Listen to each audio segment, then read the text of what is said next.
अच्छा, आज का लेक्चर स्टार्ट करते हैं। बेसिकली आज जो आपने बेसिक पाइथन सीखी हुई है ना पहले, तो वो अगर आपको आती है ना तो कोडिंग का कोई मसला नहीं है। सिर्फ बात रह गई कॉन्सेप्ट्स की, तो कॉन्सेप्ट्स आज हम देख लेते हैं। लेकिन अगर कॉन्सेप्ट की भी बात की जाए तो ऑलरेडी आप 12वीं क्लास में प्रोबेबिलिटी पढ़ चुके हो, तो हम कोई एडवांस प्रोबेबिलिटी नहीं पढ़ रहे हैं। हम बेसिक जो एक रिक्वायरमेंट है आपकी कोर्स की उसको फॉलो कर रहे हैं, और उसको फॉलो करते हुए कुछ 3-4 कॉन्सेप्ट से ज़्यादा नहीं है, उनको हम देखेंगे। प्रोबेबिलिटी बेसिकली सबसे पहले टॉपिक का नाम प्रोबेबिलिटी है, तो होती क्या है, ठीक है। तो इसकी डेफिनेशन या तो ये हो सकती है कि how likely something is to happen, मतलब उसकी लाइकलीहुड क्या है, यानी उसके चांसेस क्या हैं। मिसाल के तौर पे find the chances of an event occurring is called probability, मतलब कोई एक इवेंट हुआ है, उस इवेंट के होने के कितने चांसेस। तो वही वर्ड जो चांसेस का वर्ड है ना, या इसको आसान से अल्फाज में लाइकलीहुड कह लो, वो कहलाती है उसकी प्रोबेबिलिटी। मिसाल के तौर पे सबसे आसान मिसाल दी जाती है इसकी एक सिक्के की मिसाल, कि अगर हमारे पास एक सिक्का है, उसको हम टॉस करते हैं तो 2 ऑप्शंस होते हैं, या तो हेड आएगा या फिर टेल आएगा। तो अगर 2 ऑप्शंस हैं, हेड और टेल, तो टोटल कितने हो गए आपके पास? 2। तो यानी इसका जो एक सैंपल स्पेस है वो क्या बन जाएगा? 2 बन जाएगा। यानी टोटल नंबर ऑफ आउटकम्स क्या हो सकते हैं हमारे पास? या तो टेल होगा या तो हेड होगा। तो टोटल नंबर ऑफ आउटकम्स हमारे पास कितने हो गए? 2। लेकिन मैं कहता हूं कि क्या प्रोबेबिलिटी है, कितने % चांसेस हैं कि हमारा हेड आए? तो 50% चांसेस होंगे ऑब्वियसली। तो क्या किया जाता है, एक फार्मूला यूज किया जाता है इसका, कि जो इवेंट हो रहा है और टोटल नंबर ऑफ इवेंट्स पे उसको डिवाइड कर दिया जाए। यानी हेड के कितने चांसेस हैं, 1, और टोटल नंबर ऑफ एलिमेंट्स आपके पास कितने हैं, उस सेट में 2 हैं, तो 1/2 आपके पास जो आंसर आएगा वो आएगा 0.5। यानी अगर इसको परसेंटेज में कन्वर्ट किया जाए तो 50%। ये बेसिक सा कॉन्सेप्ट है, आपने पहले सीखा हुआ है। तो जस्ट यही इस चीज़ की जो चांसेस की अकरेंस है ना, बेसिकली उस चीज़ को कहा जा रहा है प्रोबेबिलिटी। एक दूसरी मिसाल दी जाती है आपके पास कॉइन की, मतलब सॉरी उसकी डाइस की। जो लूडो का छक्का होता है, बेसिकली छोटा सा डाइस होता है ना, उसको हम जो है बेसिकली रोल करते हैं। तो क्या आपके पास नंबर ऑफ पॉसिबल आउटकम्स क्या हो सकते हैं? 1 आएगा, 2 आएगा, 3, 4, 5 अप टू 6, यानी ज़्यादा सा छक्का आ जाएगा आपके पास, ठीक है ना। तो ये टोटल नंबर ऑफ एलिमेंट्स इसके कितने हो जाएंगे? 6 हो जाएंगे। अगर हम इन सब चीज़ों को एक सेट में बना दें तो ये इसका क्या कहलाएगा? Sample space. यानी ये सैंपल स्पेस वो चीज़ है कि जो टोटल पॉसिबल आउटकम्स हो सकते हैं एक डाइस को रोल करने के, ठीक है। तो अब इसमें कहा जाए कि भाई क्या प्रोबेबिलिटी है कि इवन नंबर आए, तो हम क्या करेंगे, उस टोटल सैंपल स्पेस में से अपने इवन नंबर निकाल लेंगे और उसको काउंट करके फार्मूला अप्लाई कर देंगे। यानी टोटल 6 है और इवन नंबर 3 है, तो 3/6 आपके पास कितनी आ जाएगी प्रोबेबिलिटी? 50% चांसेस हैं कि इसकी भी प्रोबेबिलिटी इवन नंबर की आपकी आ सकती है। तो ये सबसे बेसिक एग्जांपल्स हैं जो हम यूज़ करते हैं। लेकिन प्रोबेबिलिटी के जो डीप कॉन्सेप्ट सीखने हैं ना, तो उसके लिए आपकी जो कार्ड्स हैं, डेक ऑफ कार्ड, जो फ्लैश कार्ड्स होते हैं, या फिर उनको ताश भी कहते हैं ज़्यादातर, उनका इस्तेमाल किया जाता है।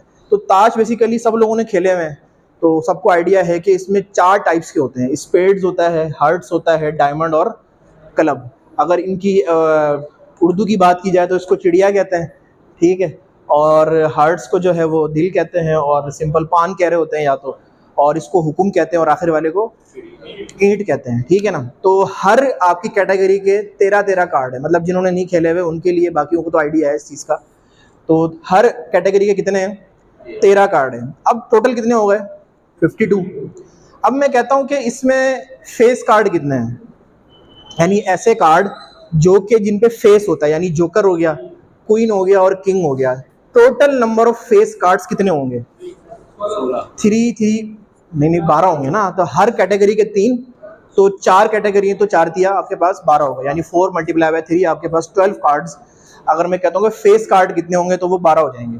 तो बेसिकली इस, और अगर इसकी बात की जाए कि जैक कितने, यानी जिसमें जो गुलाम होता है वो कितने हैं, हर कैटेगरी का 1-1 होता है, तो टोटल कितने हो गए? 4 हो गए।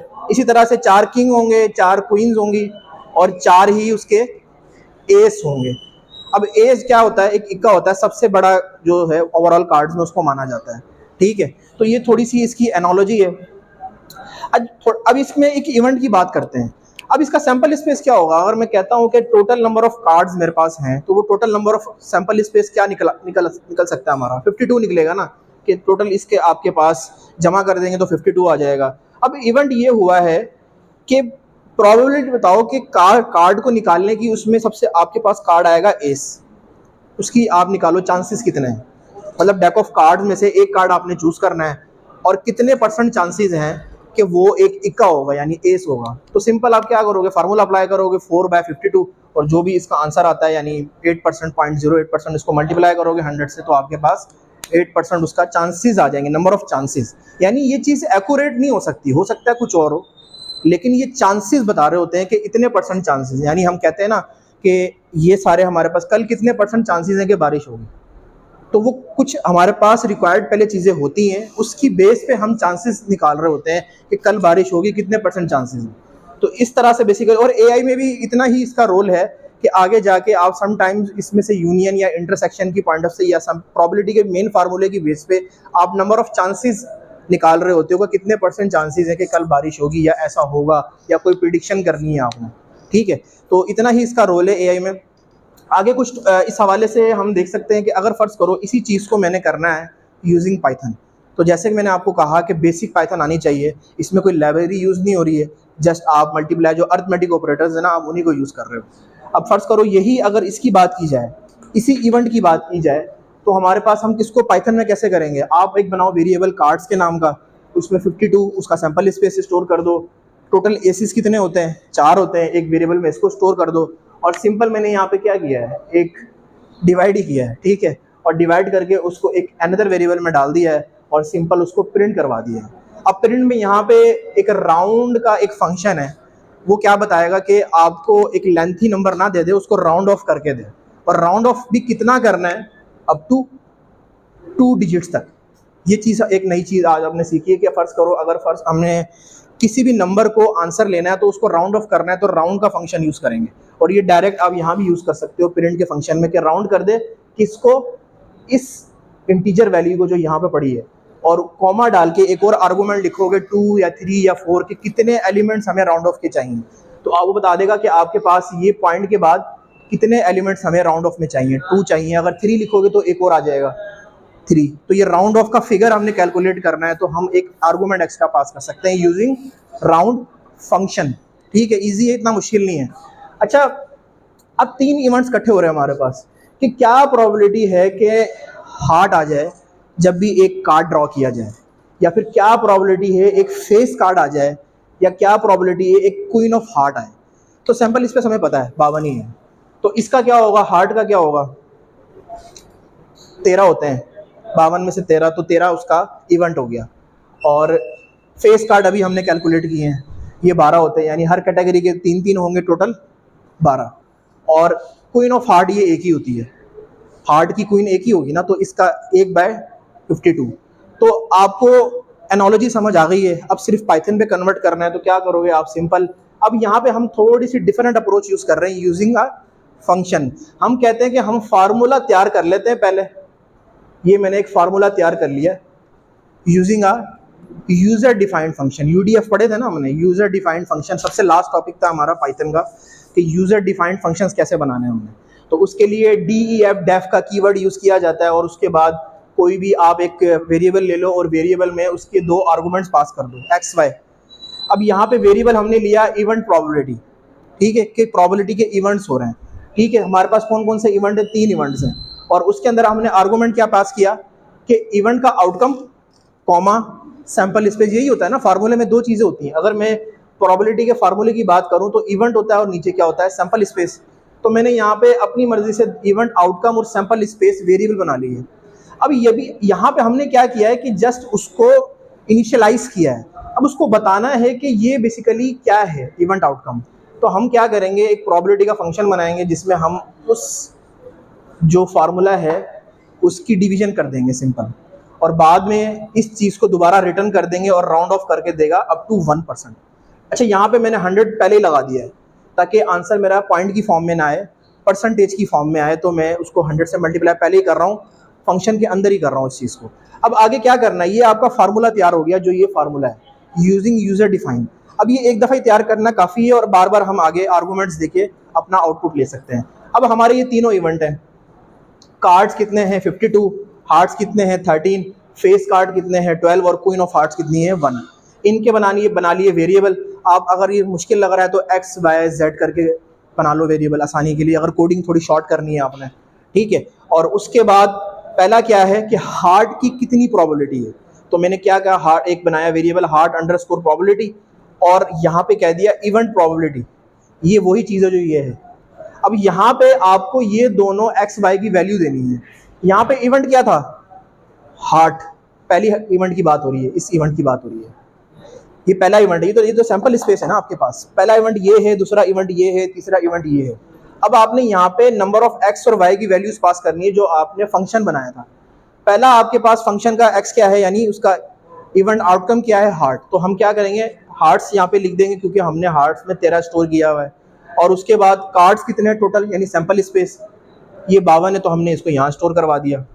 अब इस चीज़ को आप यही प्रिंट भी कर सकते हो। प्रिंट का तरीका क्या है कि आपने सिंपल हार्ट की प्रोबेबिलिटी को प्रिंट कर देना है। मैंने थोड़ा सा एडवांस किया है इसमें कि इसको दोबारा स्ट्रिंग में कन्वर्ट किया है क्योंकि मुझे इसको अटैच करना था ताकि आंसर प्रॉपर इस तरह से आए, परसेंटेज का साइन लग के आया। तो ये ज़रूरी नहीं है, कर सकते हो अगर करना चाहते हो, नहीं तो खाली प्रिंट हार्ट प्रोबेबिलिटी लिखोगे तो आंसर आ जाएगा आपके पास, ठीक है। और ये चीज़ सिखाई है मैंने कॉन्केटिनेशन की किस तरह से होती है, दो स्ट्रिंग्स को आपस में जोड़ना है अगर, ठीक है। अब ये चीज़ हमारा हो गया, इवेंट 1 हमारा हो चुका है। इवेंट 2 क्या है, क्या प्रोबेबिलिटी है कि फेस कार्ड आए, तो सेम तरीका है आपके पास, फेस कार्ड का बनाओगे एक वेरिएबल, इवेंट प्रोबेबिलिटी में 2 वैल्यू पास करनी है। पहला क्या होगा, फेस कार्ड ही होगा, दूसरा क्या होगा, कार्ड्स होगा।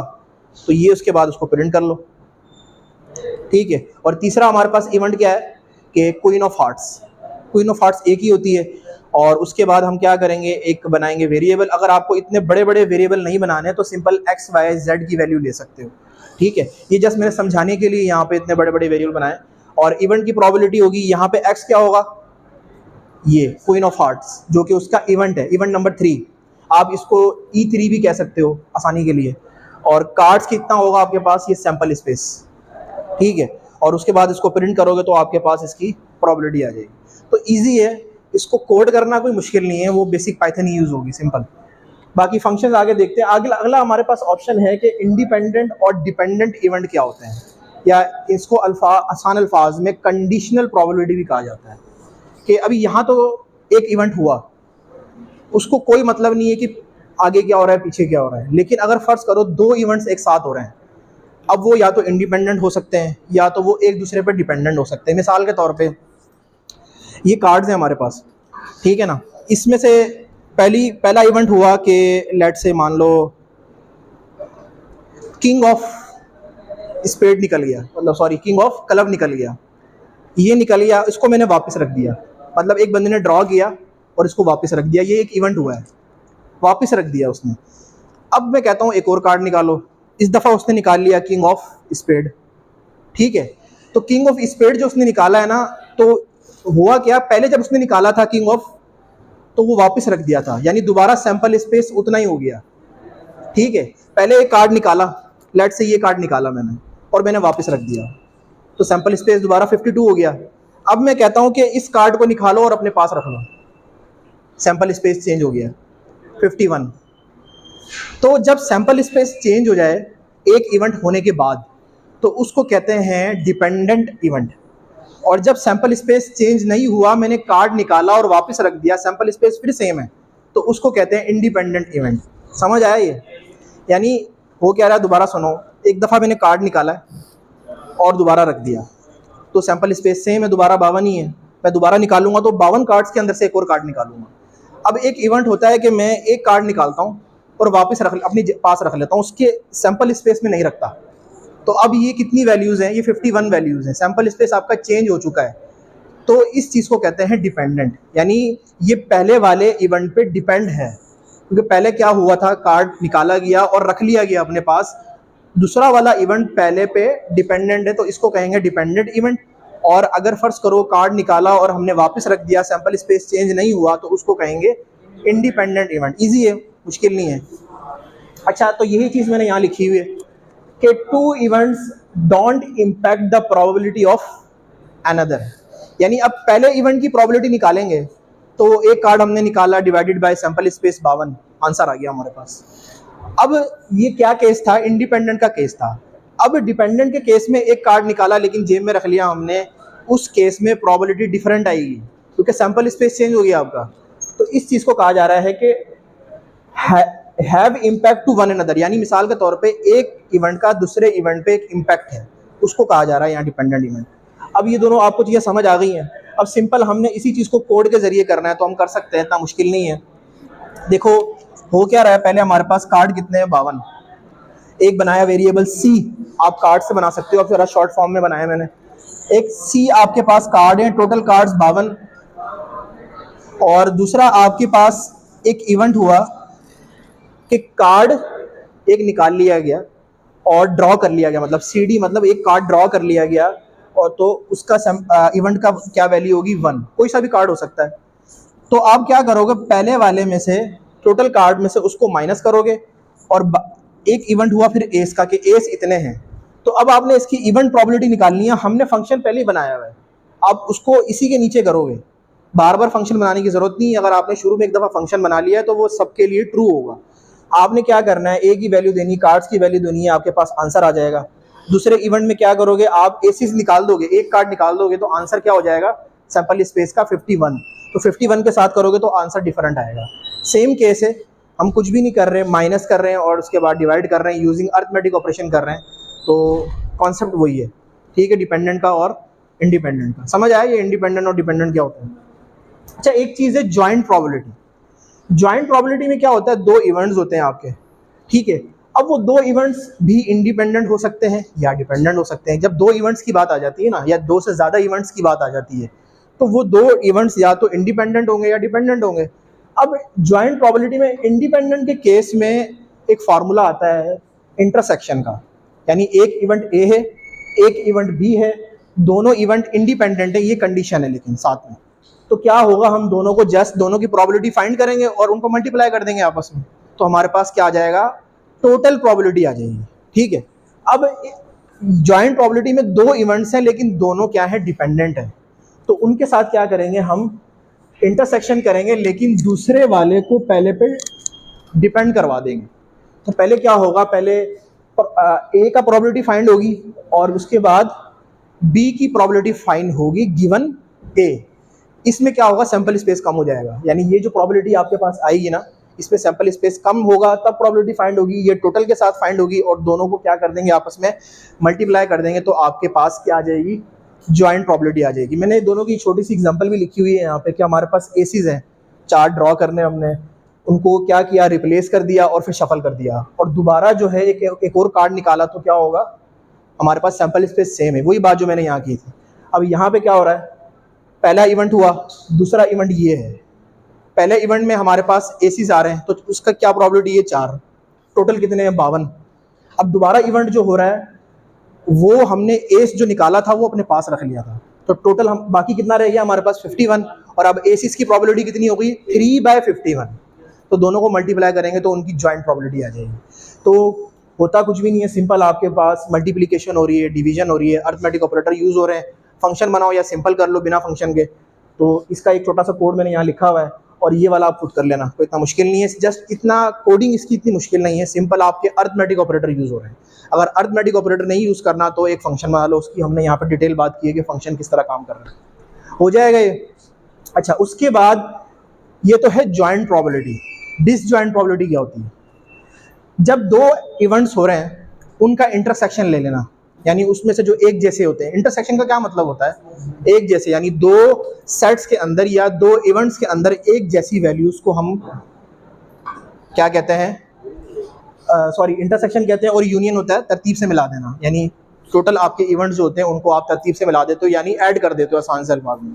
तो क्या हो रहा है यहाँ पे, आपके पास फार्मूला है probability of A, probability of B, दोनों को आप प्लस कर दोगे, उसमें क्या कर रहे थे हम, मल्टीप्लाई कर रहे थे, तो उसके बाद आपके पास फाइनल प्रोबेबिलिटी आ जाएगी, ठीक है।